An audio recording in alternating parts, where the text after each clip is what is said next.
Pretty cool stuff. Let's get right into weather. A lot to talk about. First, we're going to look at our wind speeds. One area of note will be around Durango. We do have that Weber fire burning to the west. Wind speeds aren't too bad in the area, kind of in the single digit to teens area. We do have a chance for thunderstorms, and one thing that is a concern is wind coming out of the thunderstorm, the base of the storm, and that could create erratic conditions. Firefighters are aware of that, and they're going to be keeping that in mind. Right now, most of the storms are far to the south. Looking at Gallup and Grant, storms start to make their way over I-40. Nothing too intense here. Could see some lightning, some gusty winds, and maybe isolated downpours. Also, less activity over the Sangres. Some storms start to make their way over I-25. We're not ruling out a storm in Santa Fe or even Los Alamos or Espanola, and then some also trying to get going over the East Mountains. But really limited moisture to work with, and it's only going to get worse as we get into the next few days. Taking a look at the time lapse of the Continental Divide, you can see a little bit of raindrops there on the lens once we get going here,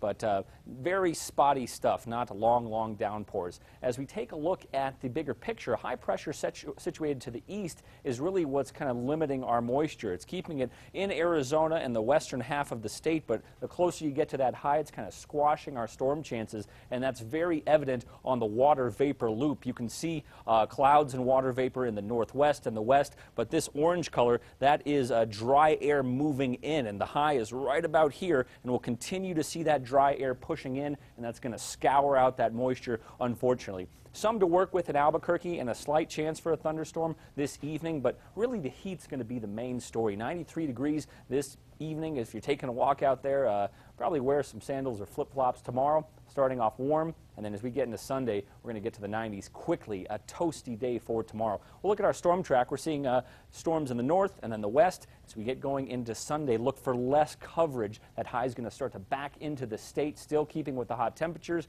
and most of the moisture is going to stay up in Colorado. Isolated storms are possible in the west and the northwest, but chances really aren't that great. As we get into Monday and Tuesday, we're going to have to work with recycled moisture and really kind of tone down our storm chances. 95 degrees right now, winds out of the southwest.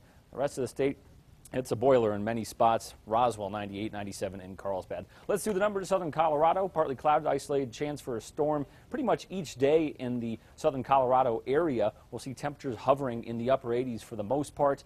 As we look at the Four Corners, it's going to be hot again. 100 degrees in Farmington, 93 in Grants. We'll see temperatures drop a little bit in Farmington, but really not much relief. Hopefully we can get a thunderstorm over the region to help cool you guys down, but really, the next couple of days, it's going to be less and less as far as the moisture goes. 94 in Alamogordo, 89 in Silver City. Isolated storm isn't out of the question. And then as we get into Monday, Tuesday, we're going to start to dry out and upping our chances later on in the week. Southeast New Mexico, 100 tomorrow in Roswell, 101 Monday, 103 Tuesday. The only relief will be in the form of a 99-degree high next Saturday. It's going to be very hot, a little bit of a breeze, but it'll feel more like a hairdryer than an ocean breeze. 98 in Raton, 92 in Las Vegas, nearing 100 in Santa Rosa.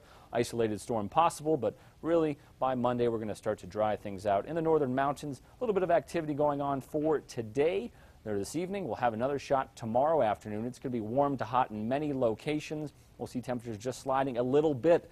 With that high pressure right over us, it's going to keep things very warm. We skipped over the East Mountains there, but temperatures are going to be in the mid 90s for most of us, with really not a chance for a thunderstorm. Here in the metro, 99 degrees for our high, 98 in Belen, very hot.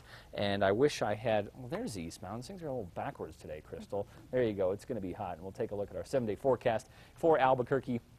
Read them and weep. I guess that's all I can say. Not much variation. We're going to be in the upper 90s all week. And I don't think it matters which way you put the maps. No, it's hot. it's hot. Bottom line, it is hot outside. Rearrange them any way you'd like. All right, thanks, Ian. Here's Alex.